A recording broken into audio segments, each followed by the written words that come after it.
radio is broadcast on LSL Podcast Channel. Thank you for listening. Please subscribe to the channel.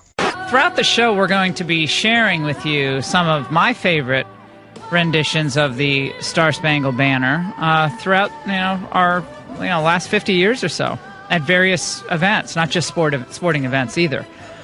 As we continue to see the fabric of our civic patriotism torn asunder by individuals who think it's all about them. It's only about them. It's about their feelings. They're hurt. Life's not fair. Nothing's just. America's not what she should be. And I think back in, let's say, different periods in our history. 1963, John F. Kennedy is shot. 1968, Martin Luther King is assassinated. Robert F. Kennedy is killed. The Vietnam War, the Tet Offensive, the evacuation from Saigon, Watergate, Richard Nixon resigns, all these tumultuous and difficult periods just in the last 50 years or so. And yet people managed to stand and pay tribute to what the country represents. Not that they agree with what Nixon was doing or that they're happy that iconic leaders could be gunned down in their prime or that they think all equality is there for all. No, a lot of people thought we needed to do a lot more work, and we had to do a lot more work. But they stood. Don't you think that was a much more difficult time? How about before Brown versus Board of Education? How about forced busing? How about when D.C. and Chicago were burning in the riots of 1968, in the summer of 1968? The Star Spangled Banner was sung. He's even sung it. Remember, it was sung at Woodstock. Some people didn't like the way Jimi Hendrix played the Star Spangled Banner, but it was Woodstock. So we've had periods of hurt. Although I would say that most in the NFL, they hurt because they play a game where you smash each other and tackle each other and are pretty violent with each other. That's why they really hurt. But nevertheless, right now we're seeing the American people say enough. Sunday night football ratings are finally in, and they're down again on the day of the player protests. And it looks like they were the lowest ratings perhaps in 11 years. And I think that fans are doing to NFL what fans of Oprah did to Oprah when she became too political. During the 2008 presidential campaign, Oprah got, really into Obama, really political, and that hurt her audience because she represented a place where you could go where you talked about issues that kind of cut across politics. Sports cuts across politics. It should. The anthem cuts across politics. It stands for national unity, national experience, a recognition that the country will go on long after we're here. The country will go on. It's not about Donald Trump or Barack Obama or Michelle or John McCain or any celebrity or NFL player. It's America. It's about the country. Civic pride. I wrote a piece for LifeSet. Hey, kneelers, let's get one thing straight. Let's get a few things straight.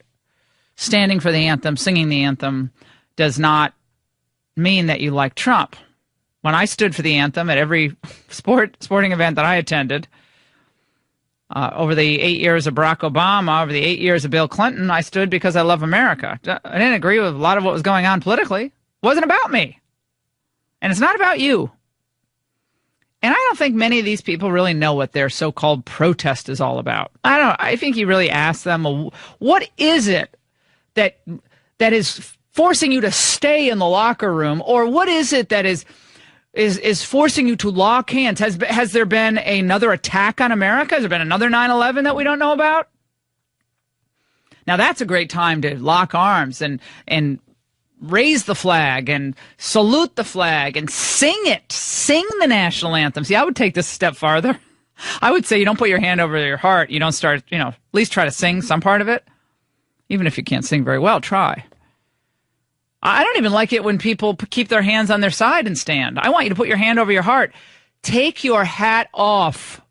When I'm at a baseball game, and I was even at the Alabama game, that took place in Atlanta for opening day, and a couple of people around me with their hats on. I said, "Hats!" Like, of course, I'm like the ladies scream like Maxine, the Hallmark cards. I got to do my own line of greeting cards. Hats. Got to keep those people off. in line. Oh my gosh! Then they embarrass. But that's where social commentary is beneficial because it keeps us all in line. Like, could I forget that? Yeah, I guess I could. Could I forget to, open the door? Hello, open the door. We have a lady behind you. Don't walk through the door when you have a pregnant woman trying to get through the door. Could you offer her a hand with her bag? You see these strapping young men pushing ahead through a doorway as a woman's like struggling with bags. I look at them and you go, are you kidding me? Who raised you? What are you doing? You're a man. Act like a man. What we're seeing at the NFL, and I would say even the Jerry Jones got to kneel before they got to kneel before the anthem, but we don't want to disrespect the anthem. Just play football. We don't pay $100+ a ticket to watch you disrespect our flag, or even if you're not disrespecting our flag, to try to hold yourself up on a pedestal of what you represent in the face of a tweet. That's not why we pay so much money to go to a NFL game. Our players wanted to make a statement about unity, fine. make a statement about equality. What does that mean? They Equality were for whom? easily very much aware that that statement, when made or when attempted to be made, in and a part of the recognition of our flag, can not only lead to criticism, but also controversy. Jerry Jones trying to have it both ways. And everyone's afraid of the players. Okay, so if your statement is about equality, does that mean we can get more Hispanics, Asians, and white people in the NFL? Is that the type of equality we're talking about? What equality are we talking about? The fact that we're on a record pace again in Chicago for murders? Is that the type of quality we're talking? What quality? Fact how about the fact that public schools are overrun and crowded because our government can't enforce borders? And that conservatives have been pushing for school choice for decades to give young African Americans a chance at a better education, as Democrats block that year after year. Is that the equality you're talking about? What quality are we talking about, kids? I'm so sick of these players. I'm sick of them. I am not watching the NFL. I have no desire. They have killed my desire to spend a minute of my life watching people who play a game for millions of dollars complaining and moaning and whining about how they're disrespected. I tell you this. You go into any of these locker rooms. You want to hear people disrespected? The language, the way they talk about women, the way they talk about each other, the N-word, the F-bomb, the B-word. I mean, everybody's using the language. I mean, that's your arena. Fine. But don't try to hold yourself out as as you're pure as a driven snow and you represent equality and you represent, oh, please. You represent the elite of the elite in athletic competition, which should be celebrated for what it is. It's a great accomplishment to make it that far in the NFL or any sport. And all of you know I'm a huge fan. But we don't care about your political views on the field. Go run for office, go write an op-ed, go start a foundation, go debate Trump supporters on your own time. But guess what? When we tune in to an NFL game on television or go to one, we're not paying for your political grievances to be aired. Go air them somewhere else. We're not interested. We don't want to hear it. I'm sorry. And I think I speak for most Americans. I know there's a subset that thinks, oh, this is great. This is great. It's killing the sport. It's killing the love of the sport. 855-40-LAURA. So Jerry Jones disappoints me too. Well, we wanted to stand for equality for what? If you ask them one follow-up question, they will melt. melt. They will not know what to say. Philando Castile? Oh, you really want to talk about him? What happened in that case? How about Michael Brown? You want to go there? I don't think so. How about Freddie Gray? How did the jury of his peers, of the peers of the police that were maligned and accused? You know what they should be kneeling for? The fact that a police officer was shot in the face after being ambushed last night in Westchester County. You want to stand for something? Stand for law and order and the men who work for $32,000 a year, putting their life on the line so that people like you can go play a game for millions of dollars. I'm so tired of this. 855-40-LAUREN. When we bump out, I've been calling YouTube for some great music. And this takes me back, and might take a lot of you back, to a time where it seemed things were just in many ways, a lot better. Let's be honest, a lot better. A lot simpler. In a way, a lot better. It was pre-iPhone. It was pre-kneeling for patriotic moments. It was the end of the Reagan administration last year. This was 1988, and this was Roy Orbison at an LA Kings game. I depend on my car to run errands, to get to work, just like you do. So let me ask you this. If your car broke down today, could you afford the repairs? I don't worry about that anymore because I have extended vehicle service protection from CarShield. Replacing your engine can cost thousands. Even a simple repair to the sensor, not so simple, it can cost over $1,000 as well. CarShield's affordable extended vehicle service protection can save you thousands for a covered repair. And they cover practically everything. You can have your favorite mechanic or dealership do the work with CarShield, and then you get the mechanic paid directly. You don't have to worry about getting reimbursed. So get covered by CarShield today, and you'll get the VIP treatment from CarShield's administrators. 24/7 roadside assistance, and a rental while yours is in the shop. So call 800-CAR-6100 and mention the code Laura. Or just visit carshield.com and use the code Laura to save 10%. That's carshield.com, code Laura. Oh, no, I'm not going to say that. The trust thing because of Bridget Moynihan? She was just a girlfriend. Well, so she was having a baby. That's all right. In the great tradition of the NFL. The baby mama. The trust. Brady's talking about trust. Psst. All right, guys, just take it down a couple of pounds. It should be much easier for Gronk to catch. Okay? Oh, come on. I'm so tired of these people. Pretty boy does not win me over on that comment. Let's go to Jeb, Florida. He's been at an NFL game every year for 50 years. Jeb, go ahead. Oh, hi. I've seen my last NFL game. I'm now just going to stick with my alma mater, the Crimson Tide. They're more interesting and fun. Anyway, Going to Tuscaloosa. Count on them to always do good. Yeah, you don't get away with that in Tuscaloosa, I don't think. I don't think old Saban will put up with that. He better not, or he's going to lose me as a fan. I'm one of his biggest fans, so he better not pull that nonsense with me. And I don't think so. College, and by the way, this is not about people's First Amendment rights. These are privately held teams. When you work for someone else, the idea that, I have a First Amendment right. Oh, really?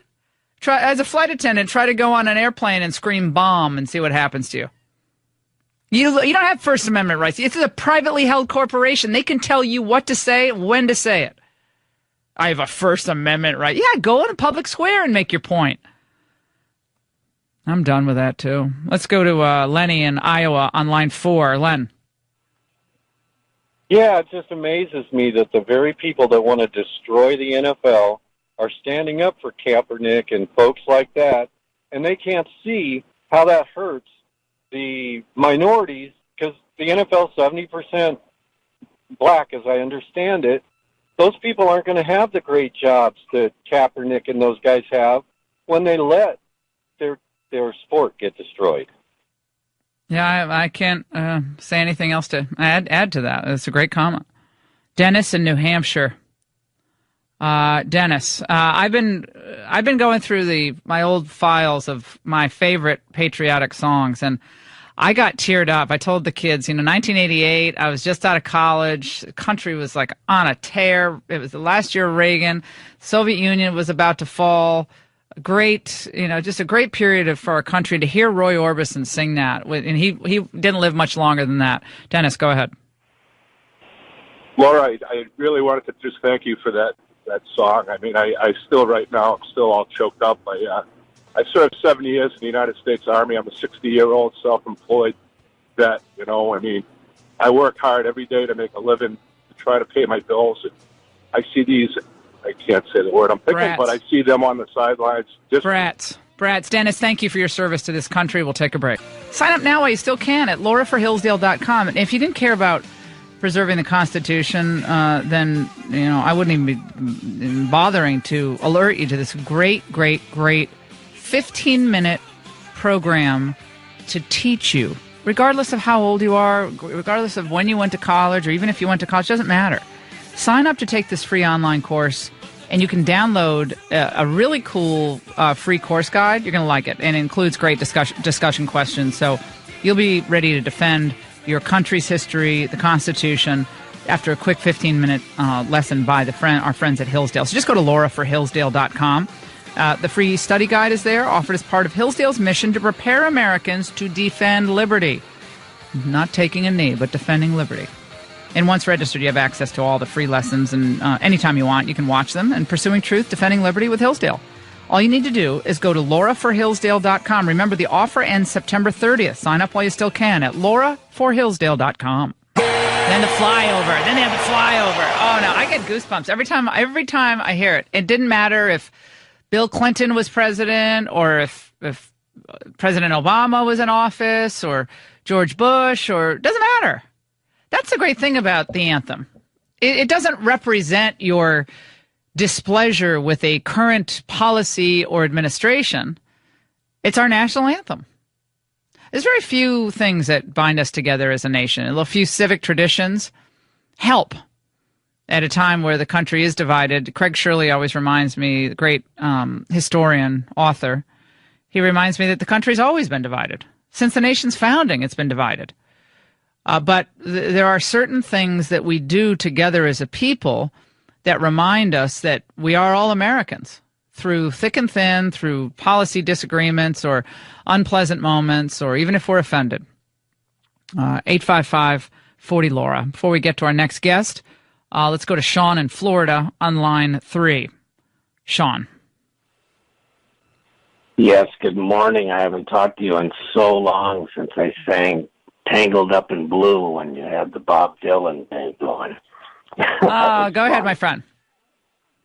Yes, Trump is the commander-in-chief of the military. He has to speak up for him, and I don't blame him a bit. The NFL was going downhill way before Kaepernick with all the showing off after every single play. It turned me off.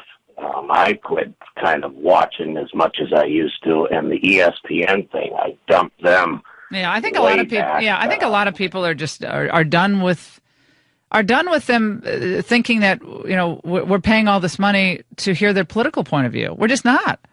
If we want to watch politics, we'll go to cable news, or we'll read the op-ed page, or maybe we'll go to a debate, or maybe we'll read an article. We go to football games to watch football. We don't care if you're offended. We don't care if your feelings are hurt. We're there to watch football. And when the national anthem is played, you stand up. If you can't be bothered to do that, then I just think it's not going to be a pleasant experience for you, and the NFL will suffer. Kevin in Arizona, line 2. Kevin. All right, Kevin, we dropped. We'll get back to him. Something happened to his line. We got a board full of calls. 855-40-LAURA. Jerry Jones tried to split the baby on this, and I think he probably realized in the end that didn't work so well. And there's been some confusion in the reporting about Alejandro Villanueva, who people claimed was apologizing for walking out during the anthem, walking onto the field, or at least being seen out of the locker room with his hand over his heart. Of course, a former Army Ranger. But he did not apologize for doing what he did. He just wanted the team to be, I guess he wanted the team to be unified. Let's listen. When everybody sees an image of me standing by myself, everybody thinks that the team and the Steelers are not behind me, and that's absolutely wrong. The entire team would have been out there with me. Even the ones that wanted to take a knee would have been there with me had they known these extreme circumstances that at Soldier Field, you know, at the heat of the moment when I got soldiers, wounded veterans texting me that, you know, that I have to be out there, then, I think everything would have been put aside from every single one of my teammates, no doubt. The fact that he even has to kind of apologize is just ridiculous. 855-40-LAURA. Joining us now is Dean Abdallah, who's a former attorney. He's a comedian, the host of SiriusXM's daily radio show, The Dean Abdallah Show. And he's a columnist also for The Daily Beast, and you see him on CNN, and we're delighted he's with us. Hey, Dean, how are you? Good, thanks. Thanks for having me on, and congratulations on your new show coming up on Fox News. Thanks, I appreciate that. You know, I love you have a cool bio. I'm looking at your bio. You have a wild bio. Now, here's the thing. Dean and I might not agree on a lot of stuff, but here's what I love about his bio. Okay, he's an American. First of all, he's a lawyer, comedian, and right. His parents were born before Israel was a state, born in Palestine. Okay. My dad. Your dad. My mom's Sicilian. Yeah. So his mother's Sicilian, so I already like him there. So his mother's right. Sicilian. I'm half Polish, but I love the Italian people. What can I say? I have a bias for the Italian people for a whole bunch of reasons. We will take it. It's very good. You know, the Italian people are very warm. Arab people, it's about food and family. There are lots of similarities. Exactly. Right. Lots of similarities between the Italians and the Arabs. And okay, you got the New Jersey thing going for you, so we like right. you for that reason. Now, where did we go wrong? You went to Fordham Law School, where you got your JD, which you know we're big fans of Fordham. My godfather went to Fordham, and then you worked at a law firm, pretty well-known law firm of Beatty and Padovano. But then then you just lurched into liberal comedy. Like, where did we go wrong with you, Dean? I mean, you know look at you, such a good boy. It was. Look, law, and you practice law. Yeah. Practicing law for some people is great. For others, it's extinguishing the spark in their soul. Hated it. And for me, it was killing me. So I quit and became a page at NBC, where I made $10 an hour wearing a blue jacket, going from being a lawyer, making good money and trying cases, to literally getting coffee for people with the dream of working in television. Then I got hired at SNL, and I worked there doing legal-related stuff for 8 seasons, but I learned a great deal about comedy. I got to write jokes for Weekend Update, and when you work there, you're in sketches, so I got to be in sketches, and it was a great 8 years. I've always been progressive. I was in Democratic politics in Jersey years ago, and I was just a lawyer who, like every other lawyer in Jersey, gets involved in politics. I'm a progressive, but at the same time, I'm not a progressive who is I don't want to hear your side. I'm not a progressive who tries to shut down debate. You know, I believe the answer to speech you don't like is more speech. I agree. And I defend people on the right, even people I fought with on Twitter, like Ben Shapiro, to speak. This is America. Why are you fighting with Ben Shapiro, Dean? Ben Shapiro? I mean, God bless Ben. I liked Ben Shapiro, but, I mean, you're fighting with Ben Shapiro. I mean, that's not even going to be funny. I mean, that's just... It wasn't. It was not. But it was. It was in the past. We were. But I knew him before he got known. We would battle a little bit on Twitter and stuff like that.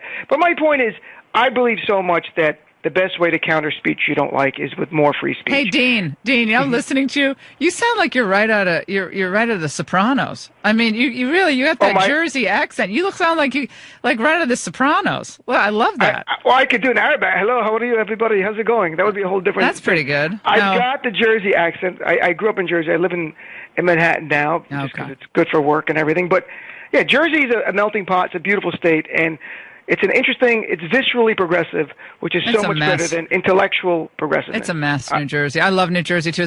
New Jersey gets trashed all the time, and it's usually by people who've never been throughout the whole state of New Jersey. There are beautiful parts of New Jersey. I used to live in just for a year in Princeton because I worked in an alumni magazine there. But there's so many beautiful parts of New Jersey. Always gets trashed. But the politics in New Jersey, let's face it, it's a mess. It's a complete disaster. Tax nightmare, too.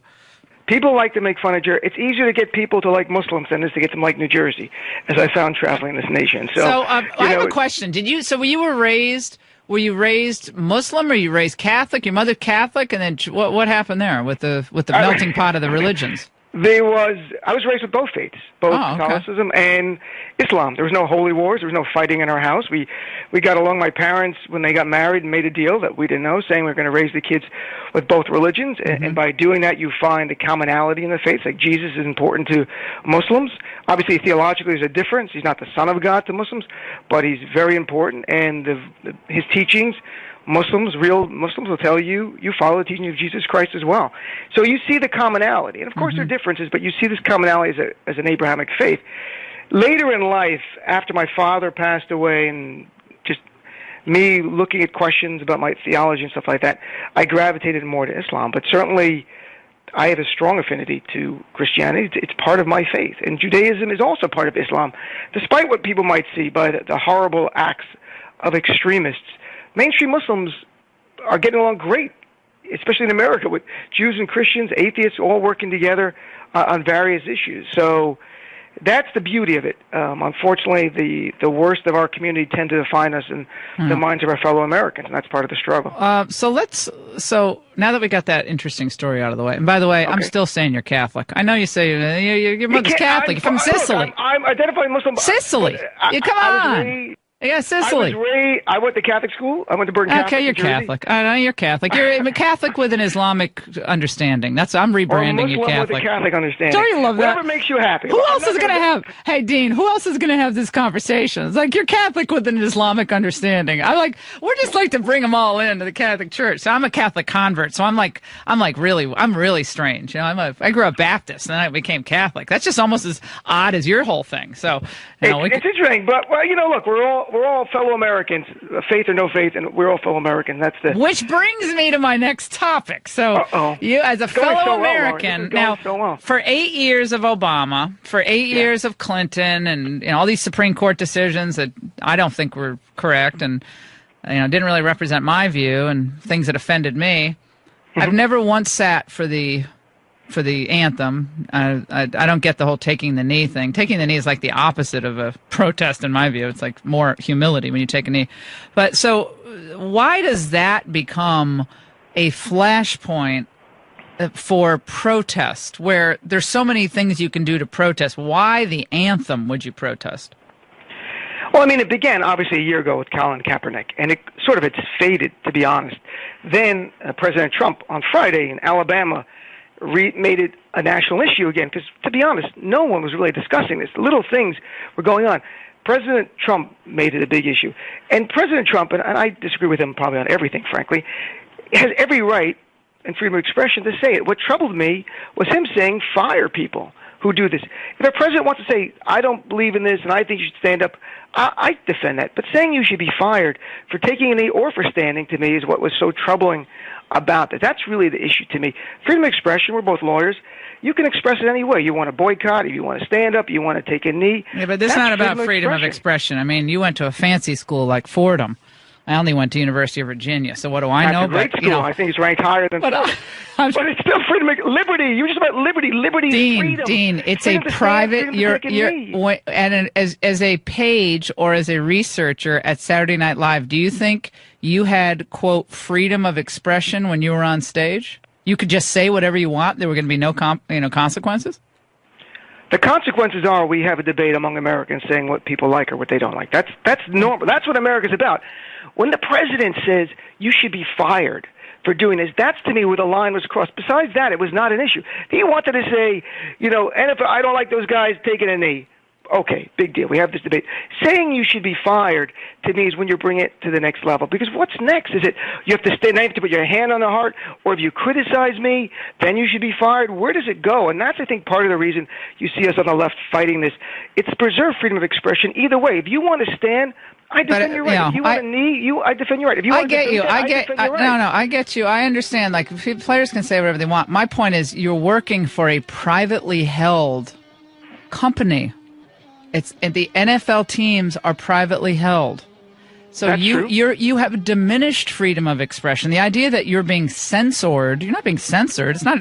No one's depriving you of your life or your liberty. This is a privately held company. They can tell you how to dress. They can tell you can't put a sticker on your helmet. They can tell you what you can say and what you can't say. Now, if you want to go write an op-ed, you can do that. You can go start a debate somewhere. But the freedom of expression thing is a bit misplaced just because this is a privately, this is a private domain. This is not the public domain. But I think a lot of people get that confused. Hey, Dean, I like you. You're fun. Thank you, Laura. I appreciate it. You're fun. I like you, and I like the fact that you say you want more expression, and I agree with you on that. And We probably agree on a lot more things than you think in the end. Maybe. I'm not sure, but perhaps we do. See, the liberals always wanted you want to divide. I had a good moment, and Dean had to put that wedge in. I'm being honest. I'm like, maybe we agree on a bunch of things. Maybe we both like apple pie. Do you a think? Giants fan, I hope. Do you like Labrador puppies, Dean? Do you like lab puppies? I'm a dog person, not a big fan of cats. Okay, see, we agree. I don't like cats either. I've already found something. That's how it works. I'm just teasing. We find common ground on as I'm just teasing. Dean Abdallah, thank you so much for joining us. Great to talk to you. We'll take a break on the Laura Ingraham Show. Don't go away. We'll continue to take your calls on this. A lot of you want to sound off, and I don't blame you one bit. On Life Set, go there. GOP insurgent enlists the Duck Dynasty star and the Brexit champion, and Steve Bannon. Big election today in Alabama. Luther Strange, who refused to support this current, Cassidy Graham bill. Not just that, but the senators like McCain, who stuck a shiv in the back of any Obamacare repeal of the last, how many months. It's not about Cassidy Graham. It's about just not doing what you said you were going to do. Then John McCain should be up there urging for full repeal of Obamacare and holding accountable all the senators who are in opposition to him. Here's a question I have for you. John McCain has a terrible, deadly form of cancer called glioblastoma. It's taken 3 of my friends, glioblastoma, 3 of my close friends. It's a horrific, horrific disease. Took my friend Ronnie Norris, took my friend Joe Robert, took my friend Teddy Forsman, others who you all know who died of glioblastoma, Teddy Kennedy, Bob Novak. It's a horrific disease. And it's likely to take his life. He's lived an amazing life. I think he gave a really, interesting interview on 60 Minutes on Sunday, but he's had a great life. His family was about service. They served their country in uniform, and that was what they were all about. And that's what he believes, is most important, and that's what he did. And so the question, however, beyond that, John McCain, POW, didn't want to leave prison until all his men were also rescued, refused release until all of his fellow officers enlisted were released from the Hanoi Hilton. Unbelievable strength and courage and character to be that person. No doubt about it. But can you at the same time believe that John McCain is wrong, terribly wrong, on core Republican issues? We've seen them over the years, from his work with Ted Kennedy on expanding Medicare, with open borders, amnesty, to now, of course, his turning his back, ultimate betrayal on the issue of Obamacare, along with other senators, not just him. Or can you not criticize John McCain because he has cancer? I always told people when I had cancer, don't treat me any differently. I couldn't stand people saying, how are you doing? I didn't like it. I'm a person. I happen to have cancer, but don't treat me any differently. Except if you want to rub my feet, that's fine. But other than that, I didn't like the pity party, and I don't think he does either. He didn't seem to want that at all. But it was a wild. And in just a moment, I'm going to get to some of this sound from a completely unhinged and scary Joe Scarborough, who just came across as frankly a little scary today. And you don't watch this show, but it is amusing at some point. It's scary and also amusing, because he's kind of whipping himself up into a frenzy to try to get ratings on a show that mostly just the, inside baseball people watch, and we watch for humor. We'll get to that in just a moment. But can you both respect McCain's military record, and I know Trump, kind of disrespected it during the campaign, but can you disrespect his views politically and still respect his military record? Or none of us can ever criticize McCain again? Because, number one, he was a POW, and number two, now he's suffering from this terrible cancer. Or do you treat him like a person and say, I respect your views on supporting our military, all the stuff you do for military charities, your service is amazing. I mean, we can't even imagine. He was debilitated after his 5 years in a prison camp, badly injured, barely made it out alive. Incredible story. But can you still disagree with them and vehemently disagree with them? 855-40-LAURA. And, of course, the other issue on the table is the continued disrespect of our national anthem, our civic tradition of standing for our national anthem.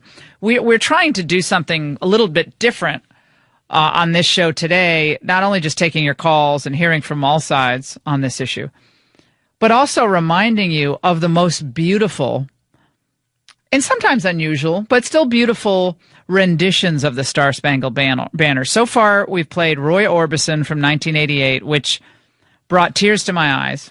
I think you remember 88, I was a kid, and it was a great time for the country, and I worked for President Reagan. I was working in the White House. It was just a cool time for me personally, so it brings back a lot of memories. Think of my mother, so 1988, Roy Orbison. Then it was 2007, Billy Joel at the Super Bowl, which his voice still sounded great then. A little lower, but it sounded great. Faith Hill, which is another iconic performance. Everybody been listening to Whitney Houston for years and years and years. 25 years ago, she recorded that. She did that live at the Super Bowl, I believe. Was it the Olympics? What was Whitney's? Was it the Super Bowl or the Olympics? No, Whitney, I'm pretty sure, was the Super Bowl. Super Bowl. Yeah. Of course, it's not going to be the Olympics. That was a dumb comment. Although we could do the Olympics to open the Olympics.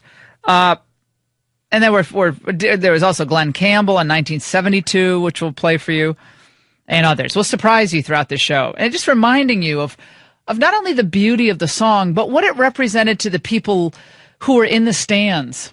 I always love it when the Rockets' red glare, and then there's the pause, and the crowd goes crazy. It kind of builds, and the home of the brave, boo, builds, and the crowd goes crazy. Whether it's a instrumental performance or whether it's a sung performance, except for when Roseanne did it, right? It was Roseanne who she would never live that down. Roseanne, when she sang it out in San Diego, I think, that was horrific. I even liked Jimi Hendrix at Woodstock. I mean, a lot of people thought that was disrespectful. I thought it was cool. I liked it. At least he sang it. I can't find Bob Dylan ever having sung the national anthem. They did a Dylan voice on The Simpsons once, singing the national anthem, and they pretended it was Bob Dylan, but it wasn't. So there's always people I wish I could, had heard it sung. Of course, Elvis did his famous trilogy, which we'll also play, of America the Beautiful and the Battle Hymn of the Republic, Dixie, which a lot of people don't like sung anymore. You can't sing Dixie anymore. That represents the word. Some people just like the song. It's not what it represents to anybody. Let's go to Blair in Nevada. So we're going to talk about McCain. I'm going to play you Unhinged Scarborough, but we're going to still dip back into this controversy as the NFL saw its lowest ratings on a Sunday NFL game in 11 years. Let's go now to Blair, Nevada. Blair is a police officer. I already adore you. Go ahead, Blair. Thanks, Laura. Hi. I work in the Las Vegas area, and I get to drive up and down the Strip at night. And some people don't know this, but the Bellagio Hotel has the fountains out front. They play Whitney Houston at 12 o'clock every night to end the night, and they do the national anthem. Wow. I've stayed at the Bellagio a few times. That's the Wynn Hotel, right? Is that Steve Wynn's hotel or no? I always get it confused. No, it's not. It was later on he sold it, but it's the Bellagio. Oh, it's a beautiful hotel. Anyway, I've stayed there a couple of times, but I've never heard that. I'm in bed early because I got an early radio show. When I'm out there, the show is 6 a.m. to 9 a.m. I can't hang out with you cool people on the Strip at midnight. That's the MGM. No, the MGM is Steve Wynn's.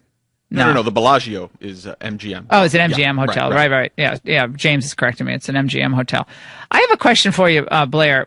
As a police officer, I happen to know some former homicide detectives who listen to the show, so I can't ID them, but former homicide detectives in Vegas.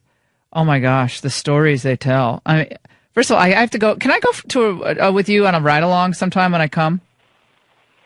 I would love that. Can I do it? I would love that. Is there a lot of paperwork? Yeah. I hate the paperwork. Is there a lot of paperwork? No. Okay. No, there's not a lot of paperwork. Do you have a uniform? I guess I can't wear a uniform. That would be against protocol. But can I just, if I have a license to carry in 17 states, can I carry in the vehicle with you, or is that not allowed? If probably not allowed, but we'll put a vest on you. All right, I get a vest. Can I have a baseball bat? Anything? Can I have anything with me? No, I'll just rely on you to. Can I have the spray that I use for aggressive dogs around my very docile dog Jimmy? Can I a spray? Nothing. All right, you'll protect me, but we're gonna get your information and maybe I can do the ride along. I'm gonna be in Vegas in a couple weeks for the Billionaire at the Barricades tour. So if you're around, Blair, you got to come see me. I'll have all the information up on lauraingraham.com. So a lot of great police officers come out to the events and first responders, and we're going to just have a great time. So if you haven't gotten your pre-order in for the book, do it. You're going to love the book. It's awesome. It'd be a trip down memory lane for some of you, but you'll learn a lot about the conservative populist movement and how even Democrats have tried to co-opt some populist ideals along the way and in recent years. I didn't go back to the robber barons, for goodness sakes. All right, we'll take another call. Let's go to Joe in Connecticut. Joe is talking about the McCain issue, and I have to, in a moment, I have to play the Scarborough going bananas. We have to send him a spa package or something. He needs to relax. Joe. Yeah, I agree, Laura. Listen, I'll make this quick. I know you're a busy girl. I'll hang up and you can comment later. I just want to say that, for example, if I were to kill somebody, murder someone yesterday, and then I saved 10 people's lives today, where am I going? I'm going to prison. It doesn't matter. And I have the utmost respect for his past, but in a way that makes it worse what he's doing now, because a person with that that kind of integrity, you expect more from. You really do. So, yeah, I feel for the guy. I don't want to. I wouldn't badmouth him, and out of respect and courtesy for his past. But if it wasn't for his past, I'd be a lot harder on the guy. I really would. I appreciate it. That's an interesting point.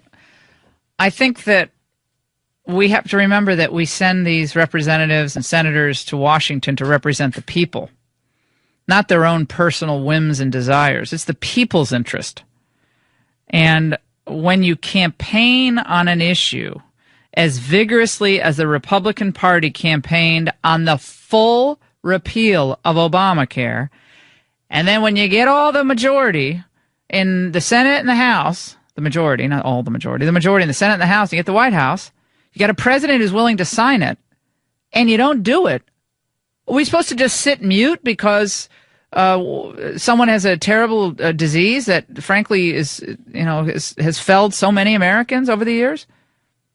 It's ridiculous. This is what Joe Scarborough, in part, said this morning. There are many, many hilarious takes on this, but this is one of them. You have no humanity. If you have a man who's dying, and you're using him for political punchlines on talk radio, and also in audiences in Alabama. And by the way, for people watching at home, if you're an audience and John McCain's getting attacked and he's fighting for his life, all right, unless you were raised in a barn, keep your mouth shut, all right? Show a little respect, show a little dignity, show a little class. Is he saying that about those who are kneeling for the anthem? Or is Joe only directing his comments to conservatives who are also expressing themselves? So just so you understand, conservatives who believe John McCain left the Republican Party years ago and is only pushing the military interventionism agenda, those conservatives just should, quote, shut up, according to Scarborough. But all the NFL players who want to kneel for the anthem or turn their backs on the anthem or hold up the black power fist for the anthem, all of that is completely legitimate and fine. There's no double standard there, is there? Respecting the flag and the civic patriotism that we instill in our kids, respecting military service. Which one is it, Joe? Which barometer about whether you were raised in a barn? You see this snotty elitism?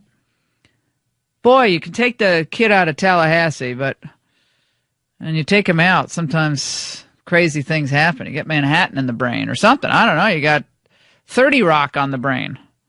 But they have every right to express their views on John McCain. If they want to boo McCain, let them boo McCain. Doesn't mean they don't it doesn't mean John McCain is as an angel on policy because he was a POW. I mean, that's just a lunatic way of looking at things. You can hold two views in your mind at the same time. One, John McCain is a patriot. He served his country, and he served it proudly and very courageously. You can hold that thought in your mind, and you can also hold the thought in your mind that John McCain betrayed the Republican Party and his constituents for campaigning on an issue and then turning his back on it. You can hold two ideas in your mind at the same time. They are not mutually conflicting, exclusive, whatever you want to call it, Joe. Come on. This is crazy. That's why people tune these people out. And by the way, every time he slams talk radio, I'm reminded of the show that he promised us he and Mika were retooling for its relaunch. You can't criticize McCain because he has cancer and he was a POW. Can't criticize him. No criticism. Can't say anything. In fact, Lindsey Graham's like, he's my friend. That's it. He can do whatever he wants. Because we elect them to just be friends with each other. No, we elect them to get something done for us, the people, representing the people. It's just Dave in California on line 2, this McCain. Dave, go ahead. Yeah. No, McCain should be respected for what he did and what he's done in the past, but to show humility like Reagan did when he was wrong makes you a greater person, a greater man. Yeah, I think that could apply to both McCain and Trump on occasion, don't you think? Absolutely. And as far as Scarborough and this stuff, didn't they use how quick they forget? What about Ted for Obamacare? What about what? Ted Kennedy. They used that to get the vote. Oh, right. Good point. They were using his illness. Yeah, that's a great point. Let's do it for Ted. Good point. I forgot that, Dave. God, you have a good memory. We have some other great renditions of the Star Spangled Banner that I'm going to share with you, and one in particular that's going to really shake you to the core. That's coming up. I just found it. Oh, my gosh. And that's courtesy of Craig Shirley. Craig Shirley might as well come on. He's giving me half the material for today. From running errands to going out with my family, the kids, getting to the studio, I depend on my car just like the rest of you do. To get around, to get it done. So let me ask you this. If your car broke down today, can you afford the repairs? You know, I might not worry about that anymore, but because I have the extended vehicle service protection from CarShield, I don't even give it a second thought. And sure, you know, like replacing your engine, that can cost thousands, but you never expect it to happen to you until it does. So get covered by CarShield. It's the ultimate in extended vehicle service protection. It's affordable protection. Save you thousands for a covered repair. And they cover practically everything. Sensors, GPS, electronics. And you can have your favorite mechanic or the dealership get the job done. You don't have to worry about getting reimbursed. And the roadside assistance that you get 24/7 in a rental car while yours is in the shop is kind of the cherry on the ice cream sundae. Get covered by CarShield like I did. All you do is call them at 800-CAR-6100 or carshield.com. Use the code Laura. Save 10%. A deductible may apply. Coming down to the vote today. Turnout. It's light, looks like, in Alabama. They showed a clip of Luther Strange going to vote. And if you look closely in that video clip, you see tumbleweeds blowing through the polling station. There's not that many people going out to vote. But that's going to help Roy Moore. I think Roy Moore is going to win this. Donald Trump got snookered into maybe supporting Luther Strange. Well, he was the incumbent and a pal of Jeff Sessions. Maybe it's more complicated than people think. Last night they had a rally, and you had Bannon there, and he was on a tear on Hannity last night about how Roy Moore is actually the guy who's going to advance the Trump agenda, whereas Luther Strange is going to advance the agenda of the globalists and Mitch McConnell, and we know where that has gotten the country. So that's why he came out and supported Roy Moore, and as did many others. 855-40-LAURA. Joining us now, Steve Flowers. He's a leading political analyst, commentator in Alabama. And inside the State House with Steve Flowers is Alabama's leading political column. And we're delighted he's with us. He's on the ground there in Bama, and he's going to give us the latest. Steve, good to talk to you, my friend. How are you? Laura, good to visit with you. Thanks for allowing me to be on your show. First of all, this is a race that's interesting for many reasons, but Big Luther was supported by big business, supported by Mitch and a lot of other people, but the president came down and did that big rally on Friday, got the whole country talking about the NFL, and yet he seemed to think even last Friday that this might not go in Luther's direction. Well, you could tell he hedged his bets a little bit when he was in Huntsville. He was there about an hour and a half talking about different things, and he weaved back and forth between supporting Luther and saying if Roy Moore is a nominee, he'll support him, which I think is the case. But, Laura, back to the original comment, there has been an inordinate amount of money spent in Alabama, as you well know. Probably when all numbers are counted, it's going to be close to $15 million that Mitch McConnell, Senate Republican establishment has spent for Luther Strange, which in Alabama is a lot of money. There are people, my daughter who lives in Vestavia, upscale suburb of Birmingham, has gotten 18 mailers, very expensive pieces of mail.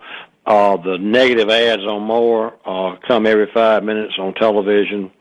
It's been an avalanche. They couldn't have done any more than they did. But, you know, all politics is local.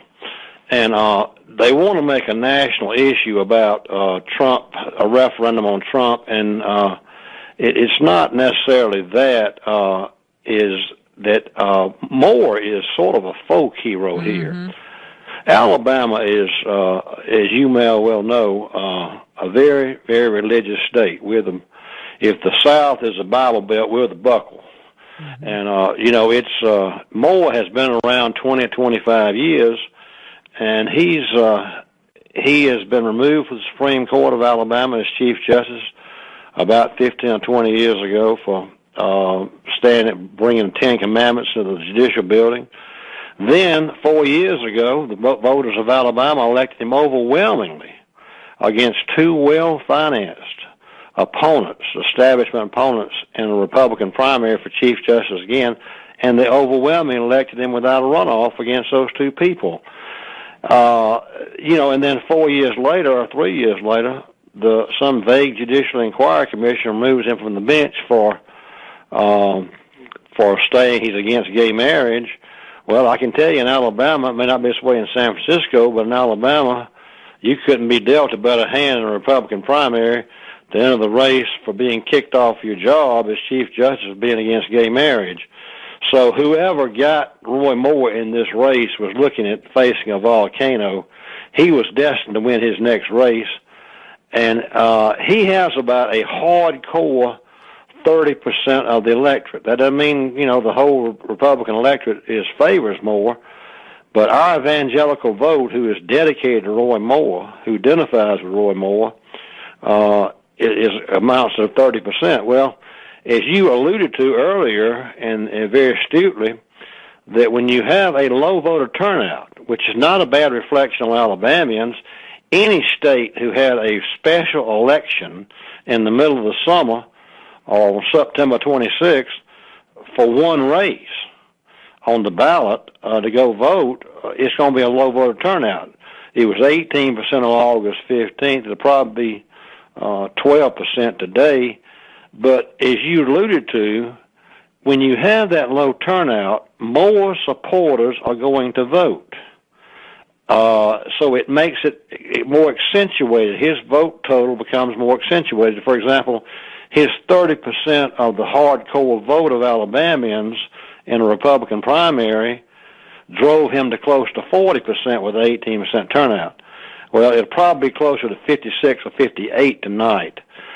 He will probably beat Luther Strange by a good double-digit margin. Yeah, I predicted it would be at least 6 points, but it looks like it's going to be 11 or 12 points. And Steve, for people in the North, I'm a rare bird because I grew up in Connecticut. I went to school in New Hampshire. Then I went down in University of Virginia for law school.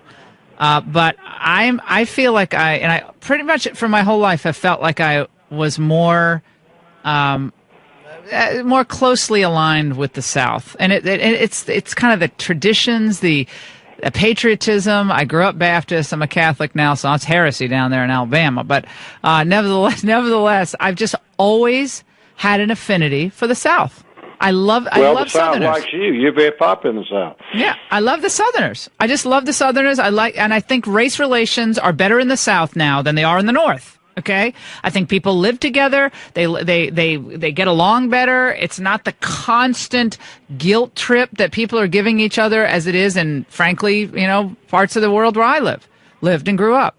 So, and I think for a lot of people who look at this race, they think, oh, these are these backwater, hayseed Alabamans, and they just like their 10 Commandments, and they're going to grab their Bible and religion, their guns, and it's all it's going to be all about. Big Luther, you're going to get sent home. That's all it's going to be about. I tell you what, I can do my accent just like the rest of them. But they misconstrue what's happening.